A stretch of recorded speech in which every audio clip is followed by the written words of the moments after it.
I think grief is proof of is love unexpressed. You know what I mean? Yeah. It's like the idea, if the more you love something, the harder you're going to grieve it. Right. And giving yourself permission to grieve it. Hello and welcome back to The Uncomfortable Truth. We're glad to have you today, and we're also glad to have our buddy Nate Harrison. Nate and I have been hanging out every day for the past couple of years. We've got a really good riff going on. I'm just kidding. Well, Obie called me this morning and he was like, "Hey, what are we talking about today?" And I was like, "Essentially, man, I kind of know Nate's story."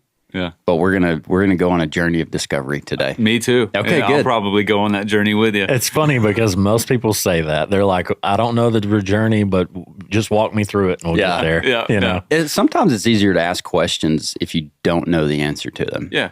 I think there's a like self-processing that happens in the moment, which I think is healthy sometimes. Absolutely. For sure. So you've been through a pretty tough, rough past year or so. Yeah. And Nate is the one of the worship leaders at our church, Marberly Baptist, and does some awesome stuff up there. I've always enjoyed it. Not that that's why you're up there, but it's just enjoyable, right? You know, I think we really appreciate and love the whole worship team, but I'd be remiss if I didn't say that I think Nate is probably the favorite. You're my favorite, man. Yeah, that's funny. So before you came on the show, I asked you, being a worship leader and loving music, is there a song that has really been on your heart through your journey? And Nate being Nate is like, yeah, dude. I was like, bring an acoustic guitar and let's go through it. So this is your song. Yeah, I'll preface it with this. This isn't necessarily like a worship song that we would do on a Sunday morning. This is it's more of like a personal testimony sort of song. It's not mine. I didn't write it, but I do. This is a safe place. Whatever song you want. It resonates with me, especially through recent events. So it's called More Like Love. More Like Love.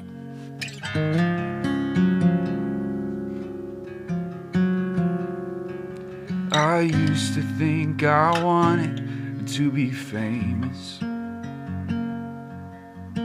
I'd be recognized out in a crowd.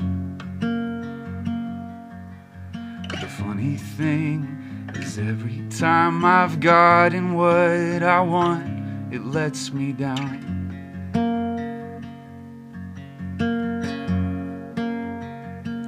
So I just want to look like love. Yes, I just want to look more like love. 'Cause this whole world is spinning crazy, and I can't quite keep up. It's the one thing around here we don't have quite enough of. So I just want to look a little more like love.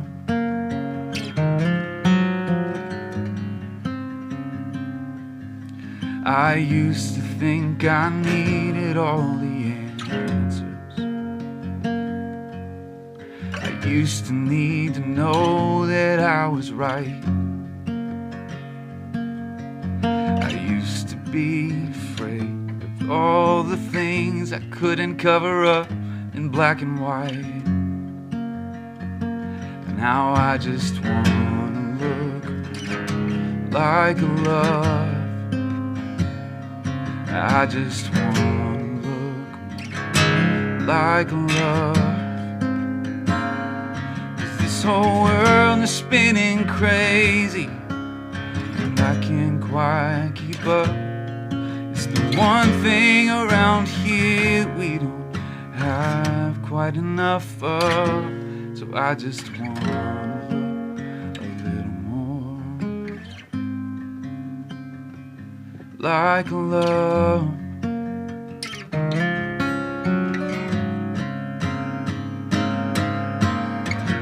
I find the farther that I climb, there's always another line of mountaintops. it's never gonna stop. And the more of anything I do, the thing that always ends up true is getting what I want will never be enough. So I just want to look more like a love. Yes, I just want to look more like a love. 'Cause this whole world is spinning crazy, and I can't quite keep up.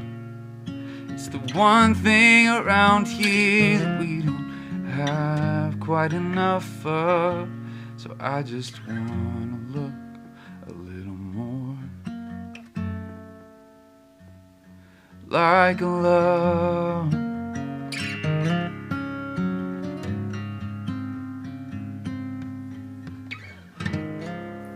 Love it. Heck yeah, dude. I think that song spoke to me too, man. There's no question. Who sings that? Or who wrote that? Ben Rector, and it was a long time ago. He wrote that. Okay. I mean, he put that song on a record a long time ago. So Ben Rector. I like yeah, Ben Rector. yeah, but Got some good stuff. yeah, that's yeah. What do you find yourself leaning to, playing, like when you're sitting by a campfire? Sitting by a campfire, honestly, like the things I enjoy most are blues, folk, Gone. and it's more of it's less about necessarily what the song's exactly talking about and more about how it makes me feel. I know it's kind of weird, but it's like usually with music, for me at least, it pulls out a feeling like inside of me, and when I'm playing or listening or whatever, then it's how does this song make me feel right now? And those are the songs I usually gravitate towards. How much have you analyzed that and the way that a song does make you feel in that moment in your life, and then hanging on to that song, creating memories from that? Yeah, it's like a photograph. Honestly, I mean, there's in church, right? There's hymns that we'll sing that takes me back to sitting next to my mom in a pew, and listening to her sing it. There's songs that take me back to concerts. There's songs that take me back to, sitting in the car on a road trip with my wife before we were married, jamming out to, some 90s country. Yeah. Or something, you know what I mean? Stuff like that. So yeah, I would say music has a unique way of like, not just pulling out a feeling, but bringing out nostalgia, and also, bringing out a specific memory. I think that's absolutely true. And that's mostly whenever songs resonate with me over a long period of time, it's usually that reason. It's because it takes me to a moment, and it's like a little picture of what it's like. There's songs that I've written too that are the same. It's like if I write a song, I might not resonate with it in my current like beliefs system or anything like that. But what I can do is go back to that moment and kind of be gracious towards the Nate that wrote it or whatever in that moment, and say, this is where he was. This is where you at. Yeah. It's so neat. Like it's almost like you have relationships with songs like you do with people. Yeah. And when you hear a particular song, like you said, it takes you back to the memories what was going on in your life at that time. And that's certainly what it does for me. I'll hear something and I just want to listen to it again and again, just to stay there, for a minute. I think of like the Doobie Brothers. Yeah. It's like, 60s, 70s stuff. It's like when I listen to Doobie Brothers, it's like me and my dad back country roads, windows down. Yeah. Just jamming to some out. Doobie Brothers. So so cool. I'm sure your concept of time has changed a little bit through your journey. Yeah. But if 10 years from now you hear that song, how do you think you'll feel? I hope to have grown a little bit more in the message of the song, if that makes sense. Like each day I want to have a little bit more love, a little bit more care, a little bit more empathy for people, a little bit more, just caring for people. And so I would hope in 10 years that I'm a little bit further down that line than I am currently. but I think it'll always take me back to, it's like an origin story. It'll always take back to a moment. And for some reason, I think that song will always take me back to the cataclysmic events that have happened over the last, however, I feel like my life's just been a blur for 5 years or so. It's like there's a moment in time that I think it'll take me back to, and it'll kind of, it's almost centering though, if that makes sense. I think we've teeter-tottered around the story enough and left enough cliffhangers where the purpose of a cliffhanger is to keep the audience hanging on, right? So let's talk about you and your story. And we start at the beginning of, essentially the beginning of your Christ journey. Yeah. What was it like for you accepting Jesus Christ as your Lord and Savior? Yeah, I mean, my parents are awesome. I grew up in Dalhart, Texas, and great parents, great church, great friends. Still have a lot of the same friends that I had, kind of spread out all over across the U.S. now, but really probably the world. But trusted in Jesus at a young age, 7, 8 years old, and it was the whole thing of I'd walk down the aisle, talk to my pastor, ask my parents a bunch of questions, got baptized, that whole, and then grew up in the church. I mean, that's a lot of what I did when I was in high school and stuff. The town I grew up in was like 6,000 people. So after school, we would go up to the church and play ping pong. That's what you do whenever. That's exactly what we do. Young Baptist church members pastime. Yeah. And I'd go by the worship pastor's office and the youth pastor's office and be like, all right, I'm ready. You ready? And so then we'd all go play ping pong together for an hour and a half or whatever. So there's a lot of memories. Are you telling me you're good at ping pong? I used to be. Oh, okay. I mean, it's like riding a bike, man. You just need like 10 games. I think, I could put a whoop on like, a junior high or high school kid that thinks that they could take me. Yeah, probably. But I need a couple shots before I can get in the rhythm. Yep. But yeah, and then music has always been a huge part of my life since I was like, 5, 6 years old. And I'd taken piano lessons, started playing the guitar when I was 11 or 12. Started singing and leading whenever I was 13. And then in your youth group? Yeah, just in the youth group. I remember I saw something the other day that was like a time capsule sort of thing that was like, what did freshmen in high school, Nate, like what were his goals? And all of his goals were like, I want to play the guitar with the worship team. I want to lead a song on a Sunday morning. And then by like my senior year, I had accomplished all those things. Looking back on it, and it was like, oh, well, now what? Loftier goals, maybe, but good job. Like loftier goals are just awesome. Yeah, one or the other. What do I do now? Yeah. Now what? I've reached them all. I've accomplished it. So yeah, I was doing that. I did it all through college. Got married, all that stuff. Where'd you go to college? I got a degree from Wayland Baptist University. Okay. I went to a small school outside of Lubbock called South Plains College. They have a really good music program. And so I got most of like music classes and stuff done there.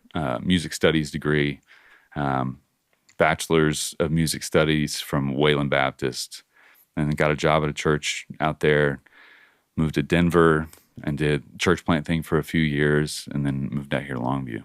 It seems like to you that it's just like the way you talk about it is just a natural progression. Was there a time where you felt like Lord's calling me to this, or was it just something in your bones that you just knew this is it?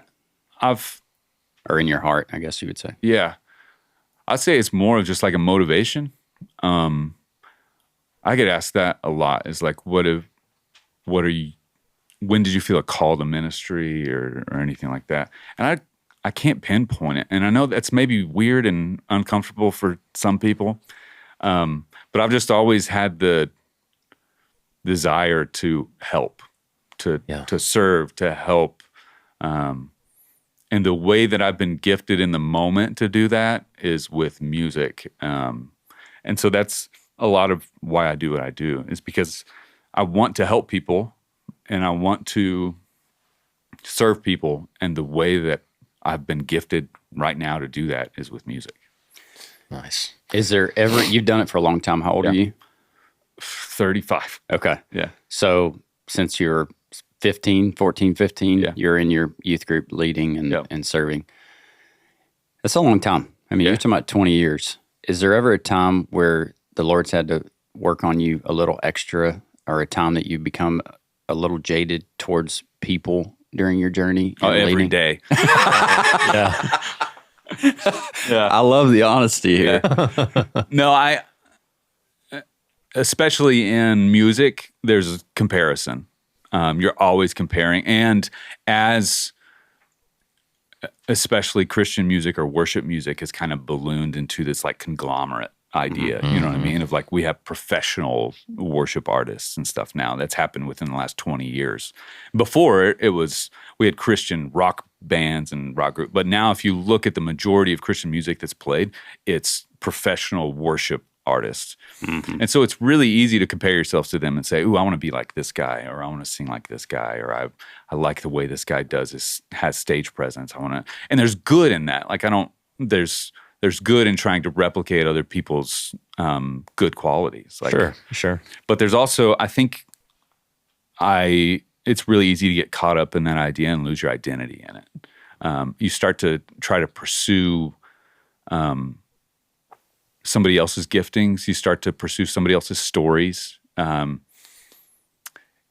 I think the most life, like just experience that I've had over the last 7 years, even before that probably, is that the Spirit's teaching me to be myself, to be more vulnerable, to let my own life experiences inform the way that I am, rather than trying to be what somebody else thinks I should be, or even be what I think I should be or something. It's giving myself permission in the moment to say, this is where I am, and I'm going to lead and move from that position, rather than saying this is what's expected, whether it's from me or somebody else.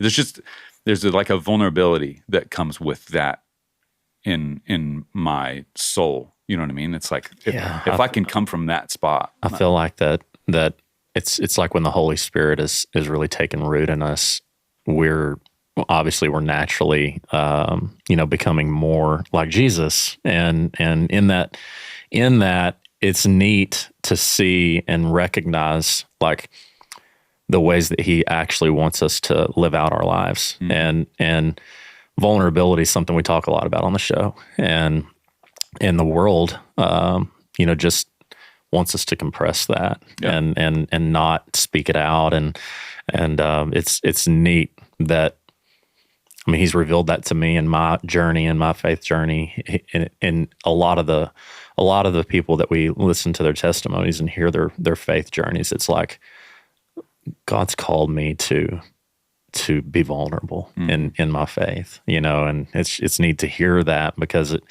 it affirms, the fact that as men and just Christians, but we talk a lot about men, on this show. I don't know if it's maybe because we're male, but I mean, we can relate to. Possibility. Hopefully. I mean, it makes sense. Possibility, but just that's awesome to hear. Was speaking of kind of your growth in your faith. Shane and I were both kind of in the same boat. Accepting Christ, walking down the aisle when we were, probably 8 years old. And growing up in church, and I don't know what it is about ping pong in church. It's the real deal. It's a real deal. We even had one at school. It's also the cheapest deal. You know what I mean? That's why churches have it. Yeah. You don't see shuffleboard tables at church. No, or you see basketball courts every once in a while, but a lot of times it's like concrete pad. You know what I mean? Sure. If you had a basketball court, it was in the fellowship hall. It was a very dual purpose thing. It was usually set up for tables. That's right. So whatever it is, I've not even met someone that's grown up in the church that their parents might have had a key, or they were on a worship team, or their father was a deacon or whatever that like wasn't a pretty jam up ping pong player. Yeah. You know, I was looking for those guys. I'm like, did you grow up in church? Yeah. You know, Yeah. and You want to play? You want to go doubles? let's do it. Exactly. But like, you know, same story, you know, from the beginning at least, and then it grows different. And so for me, you know, and I kind of accepted Christ, didn't truly feel like it just was a big heart change at that moment. Cause like, how can you at 8 years old, you know, really recognize that and just see that growth through the trajectory of our lives growing. You know, some people can. I don't know a whole lot of 8-year-olds that can feel that deeply and see that deeply about their faith. But was there a moment in college and high school where you felt like maybe God just kind of stopped you on the path that you were on and had you maybe go down more of a straight and narrow path towards Him, you know, or like a realization for the necessity of a deeper relationship? Yeah. Yeah. I mean, I think when I was 7 or 8 years old, for me, and I think it is for some people, it's just like just turn around and go. You know what I mean? But I do agree. It's like at 7 or 8 years old, there's only so much past you have. Right. You know what I mean? In order to inform, okay, I need to change the way I live moving forward. And I think a lot of it, I was a good kid. I mean, I wasn't like a rebel. Yeah. I didn't have a rebellious stage or anything like that. Your parents like are super thankful. Yeah. It's like Nate's did you have any siblings? I have a older brother and a younger sister. Are they the same way, or one of them a little bit of a rebel? My older brother, he was a little bit more rebellious. Okay. My little sister, not so much. She's like she's follows Jesus and that sort of thing too. So it's, you know, she wasn't as rebellious. I think everybody kind of goes through there like, oh, I'm gonna get a tattoo. You know what I mean? Right. But yeah, I was a good kid. I had good friends. I didn't party. I didn't do any of that stuff. I'd say the main thing, what I call it like more of an ownership thing. I never had the desire to do the party scene or anything like that, even in college or anything. I just never had that desire. And I think it's just the way I was wired. Yeah. It wasn't, I mean, honestly, it's like once I got into having kids, like whenever we started having kids, then that was such a refining moment, and still is. Yes. Like every day. Yeah, I think it's like I realize there's things that I have to go to my kids and ask for their forgiveness for, and they're 5 and 7. You know what I mean? And I'm still saying, I'm sorry I yelled at you, or you know. And what do they say? When you apologize to them? I mean, it depends on how intense how intense it was, I guess. Sometimes it's like, you want to play a game? Or other times it's like, that's okay, Daddy. Yeah. So doesn't that feel good though? Yeah. With Owen, it's like, I don't forgive you. You know, I'm not going to forgive you right now. Maybe later, you know? He comes around. I'll think about it. He comes around pretty quick though. He eventually gets there. Yeah. Yeah. I do. I think about that a lot, like the forgiveness of a child. And even if they don't forgive you, they will. Yeah. And it's just such a beautiful thing. It's like, yeah, you hurt me, Dad. It's all good. Yeah, we're good. You want to go throw the ball, Yeah, whatever. Yeah. So we talk a lot on this show. A lot of the people we have on the show are like just crazy stories, crazy journeys. Yeah. And I don't want to, like, I want to make sure that we talk about the faithful journey. Yeah. Of growing a little bit every day. Yeah. And it seems you remind me of my wife. I think it's the beard. Kid, my wife does not have a beard. I'm not going to have my wife watch this show. Yeah. Yeah. Maybe that's an edit point. There you go. We're back to the show. Yeah. She's beautiful inside and out. But she never had a desire to do any of those things that we would consider worldly. And she's just she's had moments just like I have throughout the years of reckonings and bigger growth sections of her life through trials and adversities. But the faithful journey with Christ, I think that's the journey that he desires us all to go on. Mm-hmm. To not have these big gaps in our relationship with him.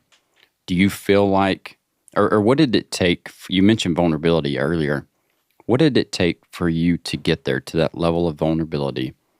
And then you mentioned also identity, who you are. What is your identity? I mean, when I think about my identity, I consider myself a Jesus follower. I'm a husband and a father. Like those are the three things that I would say that I identify most with. There's a lot of other things that go into my identity. I'm a musician. I'm a worship leader. I'm a friend. I'm a Texas Rangers fan. Okay, let's go Rangers. Yeah. So I think that would be what I would call my identity. Like if somebody just asked me, I was like, "Who are you?" Then those would be the things I would most identify with. And I think once I came to terms with the idea, I'll just kind of start, 6 years ago or so. My brother passed away in a car wreck in 2019. And that was really 2019 into pandemic and 2021, all that. There was just a lot of things happening in my life, both personally and outside of my control, and also just in my view. You know what I mean? Maybe things that didn't affect me at a core level, but that I could see happening and did affect my mentality or shaped me in some way. I'd say those like 2 or 3 years was what I would call like apocalyptic for me. It was like a shift that I could feel in my heart and soul that made everything more real. And I don't just mean like my walk. I do mean my walk with Jesus, but I mean everything. Like for some reason, everything has become more tangible. I think the Holy Spirit moves in ways that we don't understand, and I don't know that I ever expect to fully understand it, but I can recognize, sometimes the Holy Spirit moves in ways that I don't understand, and I don't need to have an answer for it. But it's more, everything just feels a little bit more tangible. It's hard to explain. And so when I look at like cataclysmic events in my life, then that would be kind of an area. And it was hard. Yeah. And it's super hard. First of all, just going through those things, but also it's hard having such a huge shift, from this idea of like, I knew what I wanted my future to look like. I had this idea of where I was headed. And now it really is just a being present in the moment sort of thing and taking each moment as it comes. I feel like if I can do that and I'm not striving for something continually, then it actually helps me grow deeper and helps me grow consistently for a longer period. Mm-hmm. Does that make sense? Absolutely. So processing the death of your brother in a car wreck in 2019 begins this journey of, in your words, cataclysmic, and you could almost would you call it cataclysmic growth? Or how would you label how that started to play out? Looking back now, you've got 6 years of history that you can kind of look back and see. Yeah, growth, first being broken down. Like, there was a good year where, I just kind of shut off. And I don't think anybody could see it except for like people in my immediate crew. But yeah, you could ask my wife or anybody within that specific arena of my life. But I just kind of shut down. And I think it was a moment, I think I was like struggling inside with the idea of grief. Also, how do you grieve something that I think grief is proof of is love unexpressed. You know what I mean? Yeah. It's like the idea, if the more you love something, the harder you're going to grieve it. Right. And giving yourself permission to grieve it and grieve it forever. You know what I mean? It's not something that I think ever comes back to normal. So I think it was a moment that just brought me down off of a pedestal that I thought that I was living on and brought me back to the ground. Yeah. And then instead of trying to climb a ladder, it was just moving forward. Seems like a slowdown, you Yeah. know, and just like a restructure. Like it's like your brain was during the year where you say kind of shut down, just kind of, and you were really the only one that knew it other than your crew. You know, it's like during that year you were trying to figure out so many things. It's almost like perspective was really thrown like right in your face of what is important. Yeah. And your brain was restructuring on how to handle moving forward. It's just difficult to rewire those things in your head as And it's scary. Yeah. It's like because the things that you thought were important don't carry as much. Mattered. They don't carry as much weight anymore. That's exactly right. And I think there's a lot of people out there that deal with grief, and so it'd be cool to like for you to look back and walk through that period of like the grieving process. And I'm not necessarily looking for, there's like 7 steps of grief or whatever. That's not necessarily what I'm looking for. But for you, losing your brother, what steps did you go through? One of the first ones was kind of shutting down, blocking the world out. After that, how did you process through, and how are you processing through up to today? Yeah. First was shutting down and just being mad, upset. All that was kind of wrapped into one, like the emotions of it was all, I won't say there was a point where I was like more sad or more mad or more, it was all kind of just worked together, and was all wrapped up in it. I have like some songs that I wrote during that time that's like nobody ever needs to see. Oh, you have your guitar here today? I do have it here. So yeah, there's that moment. I remember, there was this conversation that I had with my wife to where it really did. It just kind of flipped a switch for me. And she was honest with me and I was honest with her. And it was hard. Like it was a hard conversation. And it just flipped a switch to where it was like, man, I'm really sucking at this part of life right now. And so for some reason that was a point where I was just able to flip a switch and kind of say, okay, I'm going to be present with other people. And they're grieving too. They went through the same thing I did. We're all going through it in separate ways, but we all went through the same life experience in this moment. And so I want to be present with them too. But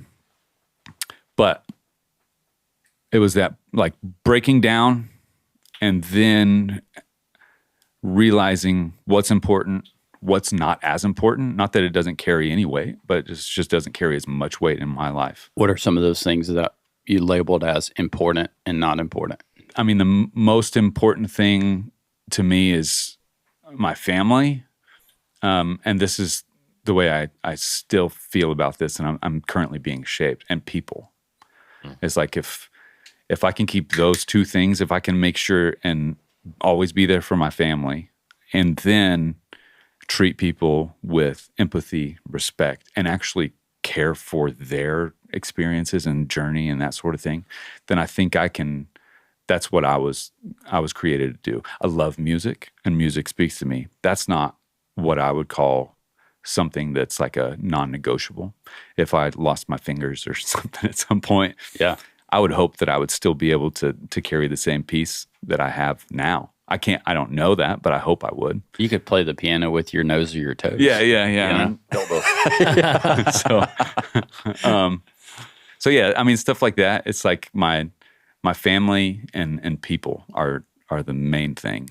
You feel like there was a sense of self that was let go during that time. Yeah. It's almost like I I wouldn't call it necessarily an identity crisis, but I think that's what a lot of people would call it. I didn't consider it necessarily a crisis. It was more of like an evolve, to where it was like, I have to let go of some of the things that I thought was me in order to become the person that I was meant to be, or that I'm supposed to be. You know what I mean? And I don't mean supposed to be in like expectations, but who I'm meant to be. So yeah, I think that, and it's scary. Like whenever you lose, at first you feel like you lose part of yourself. For sure. It's so confusing. Yeah. You know, you're like, what do I've totally been there. Yeah. we all have. Yeah. And you're just like, is this really what you want me to do, God? Yeah. You know, like, how do I let go of that? It was like, and again, some of it though is also like, what was I ever doing? Why was I holding on to that as part of what I felt like my identity was? Yeah. You feel like you totally got sold. I feel like in that situation, I had totally just been almost brainwashed in some sense, in some regard, you know, to just listening to the loudness of the world, maybe more than the Spirit. Yeah. You know? Well, it feels like, for me at least, it felt like I was sold something that was counterfeit. And I had to figure out, I went through a journey of like, what's real? What's the real thing? Yeah. And within that journey, I think is where I found the tangibility of the things that are important. Mm-hmm. So, what are some of the things that you mentioned music, almost letting go of that as part of your identity? Or there's some other things too that you're like, not important.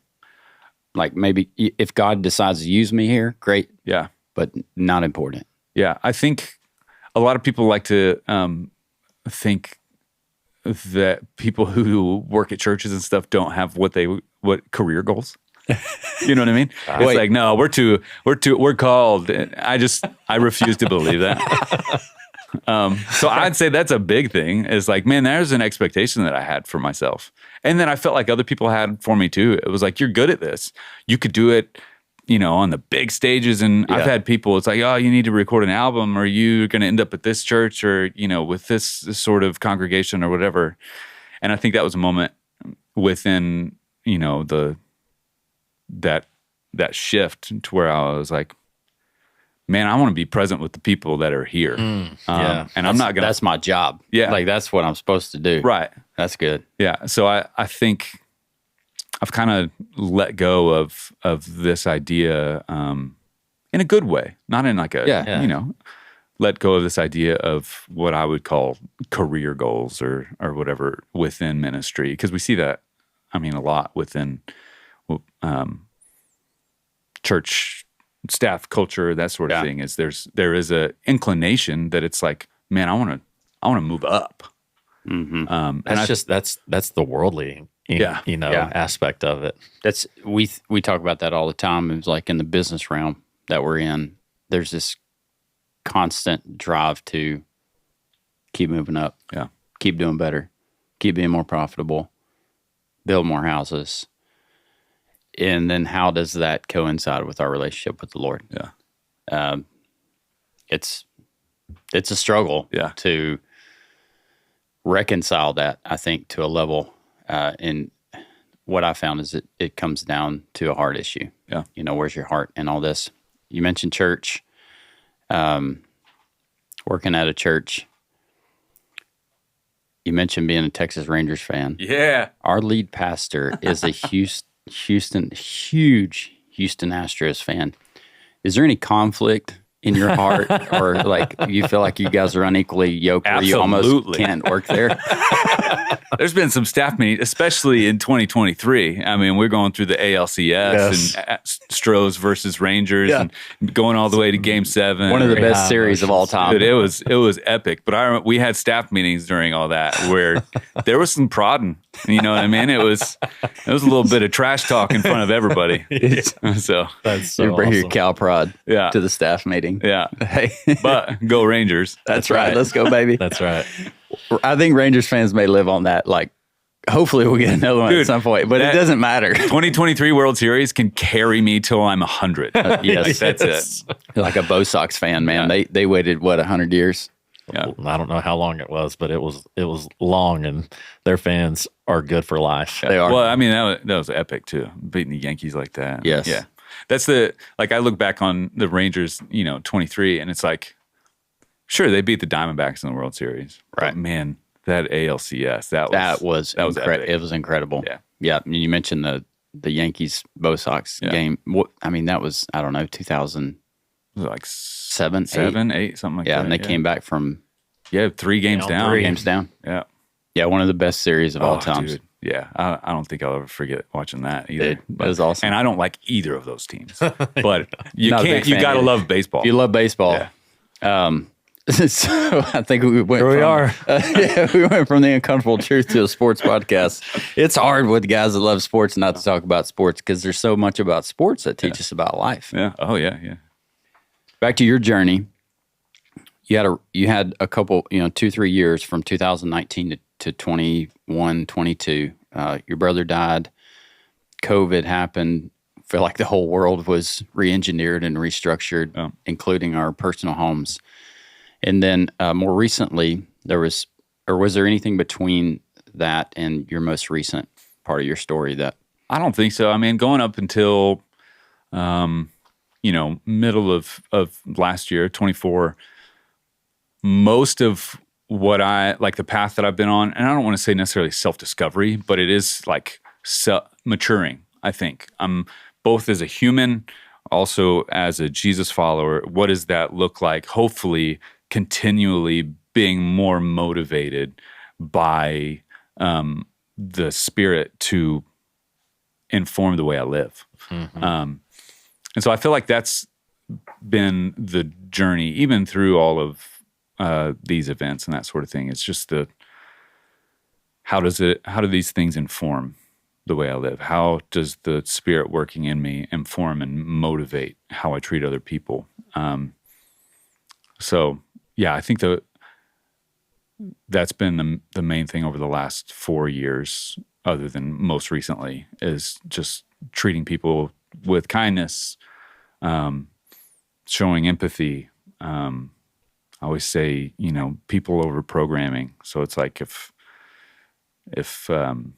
there's something that I don't want anything to take so much of my focus that I can't be present with somebody. Mm-hmm. So I just bottle all of that up into you are living, you're desiring to live more like Jesus. yeah, that's what I hope. Yeah.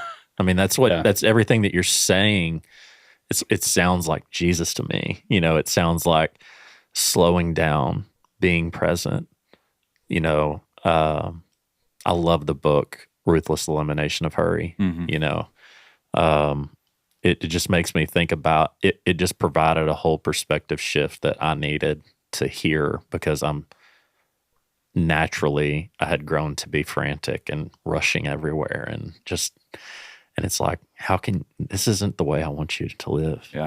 It's like you're not present in these relationships. You're not growing. Slow down and smell the coffee here, man. Yeah. Come on. You sent a clip to me recently as this guy on one of the night talk shows, and he's like, man, I'm anxious. I have trouble. I'm anxious a lot. And so I do something that helps with that. And he says, when I wake up in the morning and my brain says, go, go, go, go, go, he said, I'll stand up and I'm like, you're not in a hurry. You're not in a hurry. You're not in a hurry. I was like, that was, bro, tickled me to a level. Because when you wake up, your brain's like, yum, and you're like, you have to dial it back in. Yep. So from your journey, 2019 forward, the next step of your journey, let's talk about that. But also, do you feel like God was preparing you for what would come next, the next cataclysmic event in your life? Yeah, yes and no. It's like I don't feel, while I feel like God has like foreknowledge, you know what I mean, of everything that's going to happen. I had a buddy tell me this in college, and I was like, that's a great way to look at it. It's like we see time as linear, and I think God sees time more of like a circle. It's like it's all the this. Okay. Which I think it's the only way that I can wrap my head around Yeah, it, I guess. it's tough. Yeah, Either so way. I don't understand it, but that helps me get a better picture. So I think everything in my life has prepared me for the moment that I'm in. And I would hope that the motivations that I have, whether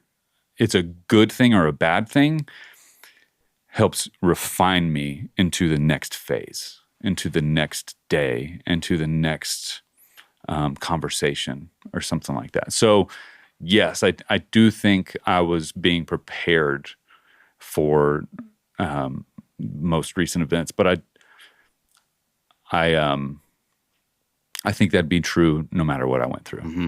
So what was the next event? yeah, so I started having like lower back pain in last September, and then went to a bunch of doctors, and they all told me that it was. They're like, oh, you just do physical therapy, and it's probably a disc or something like that. And so finally, I went to the ER in December after multiple nights of not being able to sleep and that sort of thing, and they did a CAT scan and found a tumor. So ended up sending me to Houston like that day and diagnosed with cancer a couple days later. This was September of 2024. 24, yeah. So I started feeling pain in September of 24, and then officially like diagnosed with lymphoma in December. What did they say about I'm sure you got a lot of information about the tumor and what it was and how it would affect you and all those things. Yeah, I mean, I'll say a lot of this is fresh enough that I still am processing a lot of it. I was talking to somebody just the other day. It was like, I've finished treatment 2 weeks ago. Okay. I'm just now getting to the point where my brain and body is starting to process everything that I've gone through, but also everything that everybody else has gone through with me. That's an interesting thought. Yeah. You're processing what you've gone through. Yeah. Being the father, husband, leader of your household, you also have to be concerned while you're going through it of how the people, your closest family and friends are processing it as well. Yeah. And I think I continually have to give grace to my past self in that, because it's really easy for me to look at the first few months of going through treatments and stuff, and realizing like how bad of a husband I was, or how bad of a father I was. You know what I mean? Because I wasn't present. I wasn't there. Also realizing that my entire being was put into trying to kill this thing that was trying to kill me. And so I think that's a lot of the processing that I've recently done. And then I'm currently in this new phase of processing of like, how did my journey affect other people? I told my kids the other day, I was like, you guys are so strong. 5 and a 7-year-old that had to go through this. And they're just kind of like, oh, Dad, we love you. You know what I mean? Yeah. But it's like they'll realize one day the journey that we all went on together. And then even from like, I've talked to some friends, I've been back in the office for the last 2 weeks. Mm-hmm. And it's like, man, they've told me that some of the stuff that they did, I mean, on my behalf, when they heard things that were said and the tears and all that, it's like, man, it's a lot to process. And I think I'll process it for a long time. It's hard. It's hard to really accept a compliment. Like somebody gives you a compliment, like, hey man, you look nice today. Yeah. Beard's looking great. Thank you. Whatever. You're welcome. That's how you accept a compliment. You say thank you. But when you hear of people, like our whole church is praying for you, you've been very missed, not for just what you do on the stage, but because of who you are and the presence, that you bring to our church and how you can help usher the congregation into the throne room. When you hear things like that and how hard people are praying for you and shedding tears for you and really like getting on their knees on your behalf, how does that make you feel? The only word that I can think of is grateful. It's like grateful to have people who care enough. I got so many letters and stuff, and I think I read them all. but I'm not going to promise that I read them all. Yeah. But I think I did. There's stuff that Nate did whenever he was on morphine and that sort of thing. We'll just let that go. But grateful for a lot of things. And I think that's the one thing that I'm grateful for the most. Is I think God shows His faithfulness a lot of times just through people, and that's the main way that I've seen it over the last 8 months. Is just people coming through. There were times we asked for help, and the help came through abundantly. There's other times we didn't ask for anything, and it came through abundantly. Grateful. Is it hard to be grateful in the midst of the treatment? What treatments did you? Yeah, I did chemo and radiation. For how many months? I started chemo like December 23rd. Okay. And I finished radiation like 2 weeks ago, beginning of June. Beginning of June. Yeah. During that process, what thoughts and emotions are you battling daily? Yeah, it's a journey, man. It's whenever I was first in the hospital, it was frightening. Like it was, there was tears, there was all kinds of. I mean, it's one of those things that's like you get your kids out of school, how much family time do we need? Mm-hmm. Those sorts of things. And I think those are some of the things I'm still, like, it just sits weird with me still, because it's like, man, the reality of the situation is heavy in those moments. But it was also a blessing because I was in the hospital and they said, we're starting chemo. And I looked at them and I said, what is chemo? It was like, I have no clue. You guys told me I had cancer 2 days ago. Yeah. I need you to walk me through this. And they were like, it's just a bunch. It's my 7-year-old. Right. Yeah. Walk me through exactly what's going to happen. So, but I trust you. Like, you guys have done this before. They seem to have confidence in the treatment plan and that sort of thing. So most of my confidence was just in my doctors and nurses at that point, and saying, I trust you to do whatever you got to do in order to help us through this. So like there's ebbs and flows all the way through that. At first you're scared, you're empathetic towards your family that's been through a lot already and is now going through a new journey that scares the crap out of everyone. Yeah.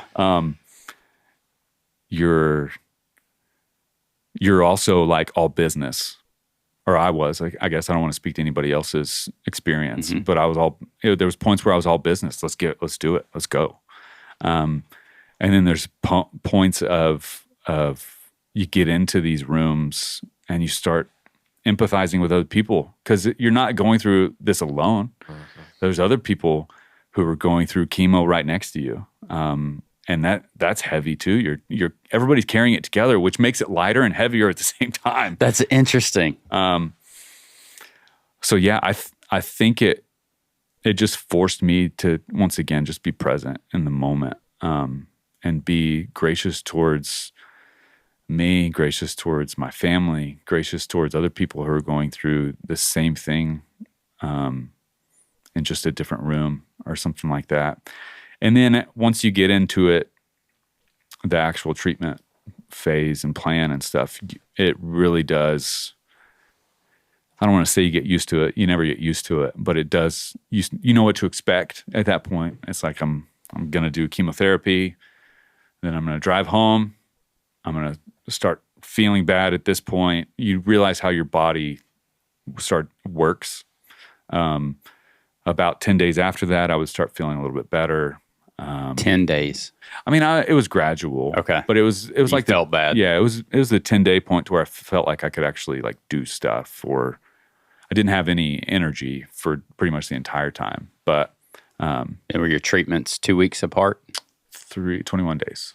So you had 10 days of coming out of the mess. Yeah. Once I got to the third week after treatment, then I started feeling like I would go out and do yard work, okay, and that sort of thing. At that point, very, carefully, mm-hmm. And as much as my wife and parents would let me do, but I got tired of sitting in the chair. Restriction, yeah. You also I couldn't go see anybody. And because my immune system was so weak, they were like, if you go anywhere, you got to wear a mask. When my family went anywhere, they had to wear a mask. You go to the grocery store and you're wearing a mask. So it's just there's different hard points in all of it, and a lot of this I'm probably processing right now. Yeah, that's good. That's why we're here. Yeah, for sure. But yeah, I just think it kind of ebbs and flows. You get to know what to expect throughout all that time, but it's also a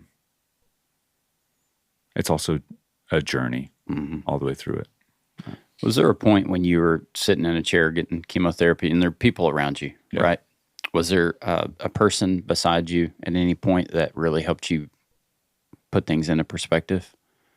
Are there any stories? There's the people who have been going through it for a long time and the people who are just in it, like have just gotten diagnosed or something. How? The way that people look, the joy, if they've been going through it or they know what to expect, there's a joy that you have to carry. You don't have any choice. It's like, there's lots of people that I met that were bald, with bald caps and you could tell that they had been on this journey for years, but those were the most joyful people in the room. So you're saying that the people who looked the worst, probably the worst physically, had the most joy on their face. Yeah. And I just think there's no other, you don't have a choice but to be joyful in that point. And it really is a choice. It's like, man, I'm going to choose to enjoy my life right now. I'm not going to let circumstances affect the way I feel from a soul perspective. But it takes time to get there, obviously, because the people that are new, I'm sure that they have a sense of terror on their face, just anxiety and worry of what is going to happen to me,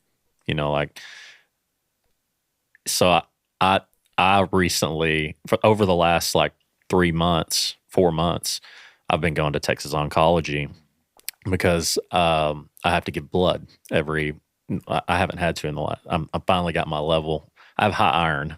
Okay. And I have a genetic disorder called hemochromatosis. It's nothing real serious, but it requires that you give blood in order to get your iron levels down. And so I've got to do that for the rest of my life, probably a couple times a year. It's nothing big, but whenever I started, I had to go see a hematologist, and he found out that I had super high iron. And so every week for 8 weeks, I'm sitting in Texas Oncology, with right next to 15, 20 people that are having chemotherapy. And you're exactly right. And I was very uncomfortable, just walking in the room, and then I would sit down and some lady that had no hair is just smiling at me, and just looking at me. And you're looking at her like, how? I'm looking at her like, how? But I'm also my anxiety level, just looking at her smile is coming down. Yeah. And then, a guy in a Navy veteran's hat who has no hair, and he looks at me and he's like, "First time here, huh?" And I'm like, "How'd you know?" Yeah. And I would run into those people every week, and every time they were like, "Looks like you're getting the hang of it," and it was totally like you're talking about, and they just bring so much joy to a very scary moment. Yeah. So I'm sure you're super thankful for those people, and again grateful, but it doesn't take the fear away completely, right? No, and I think that you have. For me, I had to learn how do I process those sorts of things. The fear. I stayed I had to move to Houston for 4 weeks to go through some of my treatments because I had to do daily radiation treatments. And we didn't want to pay, $10,000 for a hotel or Airbnb. So we reached out to the American Cancer Society, and they have a place that you can stay for free if they have availability. So we ended up staying there down in Houston. But then you're surrounded 24/7 by people who are going through the same thing, which is both good and, I don't want to say bad, but uncomfortable. You know what I mean? Because it's like this heaviness that is in those places. It's like there's just every once in a while you want some lightness. So I'd go to a baseball game. I did go see an Astros game. What? Yeah. You must have been feeling rough. Yeah. Well, the Royals were in town. I wanted to go see Bobby Witt. Okay. But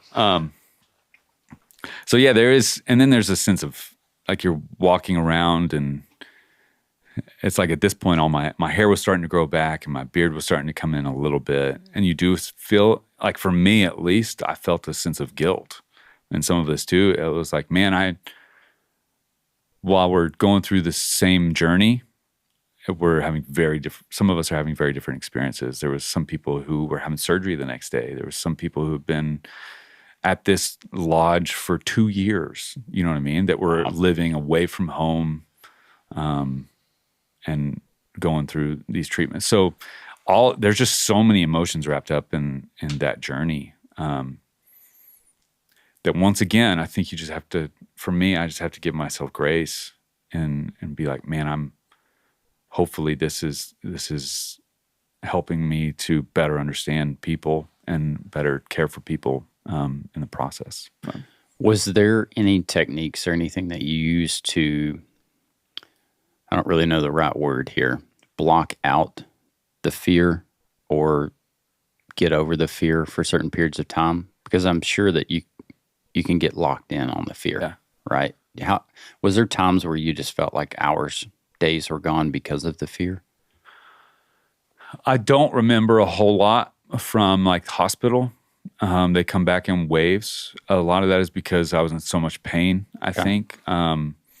The tumor that I had was right on my sciatic nerve. So, and it was a large tumor. So the pain that I was feeling, I mean, I couldn't sleep unless they got my pain medications right and that sort of thing. So you're pretty doped up. I was pretty doped up pretty much through the end of February. And a lot of those things are like those moments and stuff are still coming back. So I'd say for lack of a better, I didn't have to do a whole lot of pushing or like, thinking about something else because I was on a lot of pain meds. Okay. And it came naturally. Yes. That helps, doesn't it? Yeah. But yeah, I mean, simple things, reading a book. I bought a Nintendo Switch, which probably in hindsight, you know what I mean? It's like I'm in a chair, I'm in the living room in a chair for 6 hours a day. I don't want to just turn on the TV. I get tired of reading a book.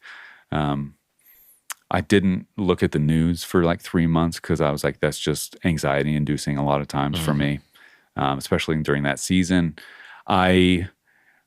This is super lame, but we bought a bird feeder. Okay. And I put a chair outside next to the bird feeder. And every morning I would, like when I felt good enough, I would get myself a cup of coffee and I'd go sit out there and just chill outside. It was spring too, so it all, it was beautiful. I don't think that's lame at all. That is like sounds exactly like that would totally bring peace. Yeah. It does. It's like, especially when you start, it's like you're still enough that the birds are not right there. Man.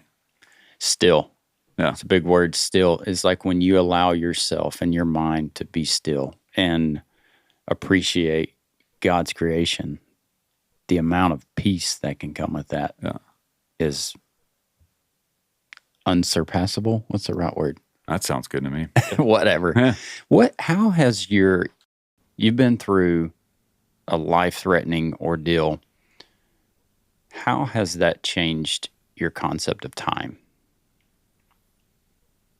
Time is slower and more intentional. And it brings the important things forward once again, like even more so. Just like your song. Yeah. It makes everything more real, but it also makes the things that aren't as important less real, if that makes sense. It's like, that's where I'm at right now, to where there's some things that I am a little bit more like, that doesn't matter. in the grand scheme of things. And then there's other things that's like, I am not missing my daughter's dance recital. Yeah. I missed too much of that while I was going through treatment. So whenever we got to the dance recital in May, I was like, I'm coming home from Houston and I'm going to that dance recital. Yeah. There's stuff like that where my girls had swim lessons at 8:30 in the morning, and I was like, I'm going to their swim lessons, and all I'm doing is sitting on the side. But I know that they get to the side of the pool and they look up at me and smile. You know what I mean? It's just It's wonderful. yeah, it's just stuff like that. That it's just being more intentional with the time that I have and I've been given. Not necessarily trying to increase any time, but increase the intentionality behind the time that I have. I get this analogy that comes to my head when you speak about your life and like what your goals are now and what's important to you.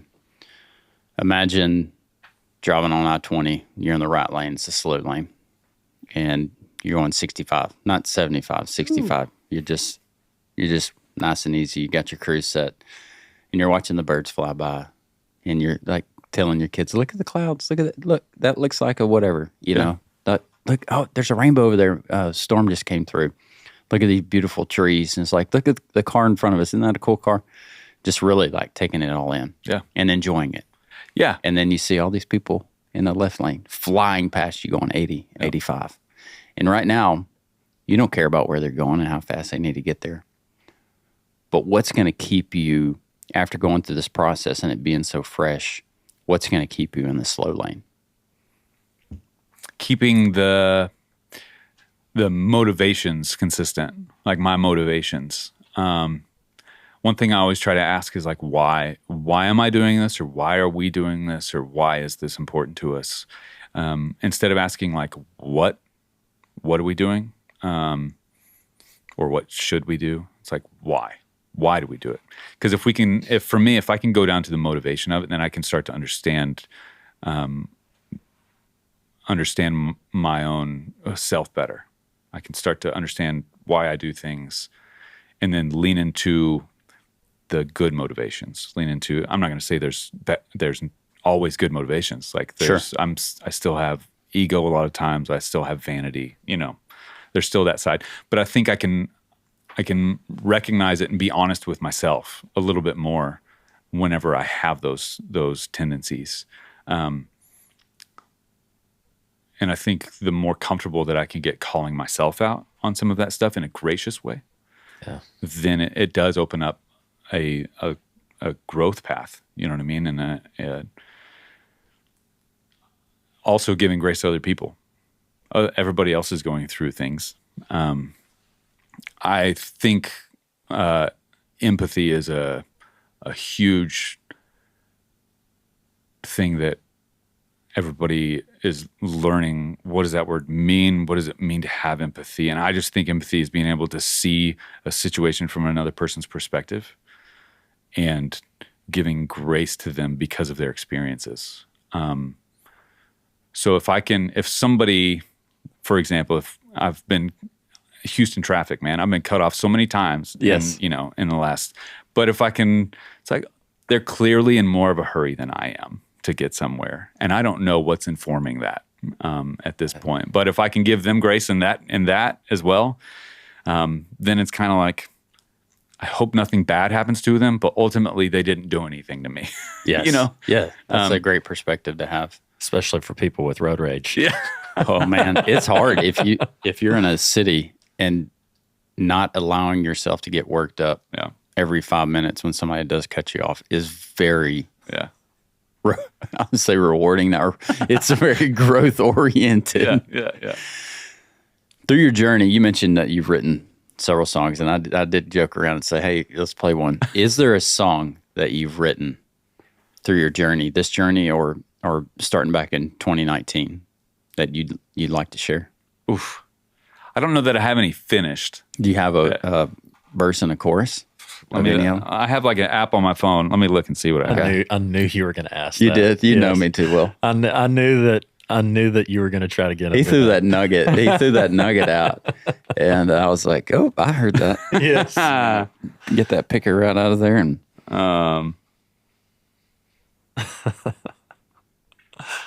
let's see.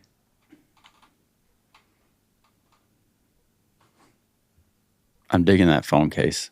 Yeah, that's one of those things, and I know there's video, but this is one of those things that I'm like, man, I don't care what my phone case looks like. This makes my kids happy. They like it. Yeah. So I'm like, people can talk about the geese on my phone case, but my girls are like, oh, look, silly goose. Yeah. But Makes them smile. yeah. Which makes us Yeah. smile. Yeah. Okay, I'll do a little bit of one song. Right Okay, quick. perfect. Miller, will you move that microphone back over there and point it down towards the guitar, please?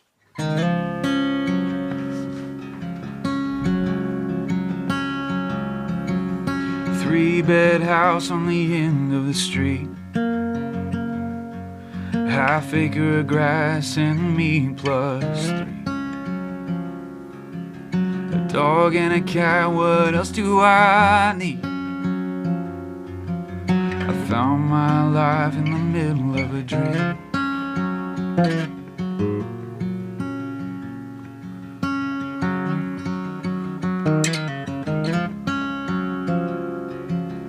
Went out to dinner, left the kids at home.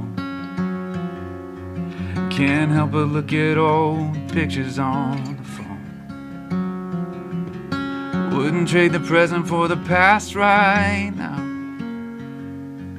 After dinner we'll go home and cuddle on the couch. So if I'm dreaming, let me stay. If I'm sleeping, please don't wake. If heaven is for real, maybe it's more than just a place. 'Cause everything I have right now feels like heaven on the ground with you. It's heaven with you. Oh, yeah. Thank you, Shane, for encouraging. Hey, that was awesome. That was I love that. fantastic, Nate. It seems like the songs that speak to you and the things that you write are all about being where your feet are. Yeah. Yeah, I think that's a major emphasis for me. It's just being present. Yeah, that's a great way to live, man. It's something that Obie and myself, I know for sure, have to constantly remind ourselves to slow down, Yeah. get in the slow lane, enjoy God's creation, see the people that are right in front of you. To end the show, we always do this. That camera right beside Obie. There's somebody out there that's going through, struggling, maybe something similar to what you've been through. If you're speaking directly to that person, how would you encourage them? If you'll just look right there. Yeah, I think surround yourself with people that love you and are willing to go through it with you. And then give yourself grace. Give yourself grace to feel what you need to feel, to go through the situation as you would go through it, and continue to be motivated by love. If you can be motivated by love for other people, then that'll get you a long way. Thank you, sir. Yeah. Appreciate you being here. Appreciate you, man. guys. We Yeah. That was really do. wonderful. Chill, funny, exciting at times, but light, even though you've been through something super heavy. Yeah. I appreciate your perspective on life. Yeah. We appreciate you being here. Go kick the day in the face, and we'll catch you on the next one.